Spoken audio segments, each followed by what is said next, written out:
Hi friend, welcome to our channel friends. ఇవాల్టి వీడియోస్లో AP inter result గురించి ఒక కొత్త అప్డేట్ అయితే రావడం అయితే జరిగింది ఫ్రెండ్స్. ఆ అప్డేట్ ఏంటో మనం ఇప్పుడు ఈ వీడియోలోనైతే తెలుసుకుందాము. మీరు ఈ వీడియోని ఎక్కడ స్కిప్ చేయకున్నట్ల చివరి వరకు చూడండి ఫ్రెండ్స్. అప్పుడైతే నేను చెప్పేది మీకు అర్థమవుతుంది.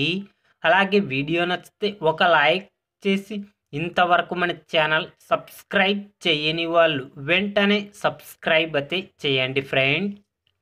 ఏపీలో ఈ ఏడాది నిర్వహించిన ఇంటర్ పరీక్షల ఫలితాల విడుదలకు రంగం సిద్ధమైంది. ఇప్పటికే ఇంటర్ పరీక్షల జవాబు పత్రాల మూల్యాంకనం పూర్తి కాగా వాటి పునఃపరిశీలనతో పాటు మార్కుల నమోదు ప్రక్రియ చివరి దశకు చేరుకుంది. దీంతో ఎల్లుండి అంటే ఏప్రిల్ 12న ఫలితాలను విడుదల చేసేందుకు ఇంటర్ బోర్డు ఏర్పాట్లు చేస్తోంది. ఎల్లుండి విద్యాశాఖ అధికారులు ఇంటర్ ప్రథమ ద్వితీయ సంవత్సర పరీక్షల ఫలితాలు విడుదల చేయనున్నారు ఫ్రెండ్స్. కాబట్టి ఏప్రిల్ 12న ఏపీ ఇంటర్ రిజల్ట్ విడుదల చేయడం అయితే జరుగుతుంది ఫ్రెండ్స్. ఏపీ ఇంటర్ రిజల్ట్ గురించి ఏ చిన్న అప్డేట్ వచ్చినా వెంటనే తెలుసుకోవాలి అంటే వెంటనే మన ఛానల్ని సబ్స్క్రైబ్ అయితే చేయండి friends. Thank you for watching my video.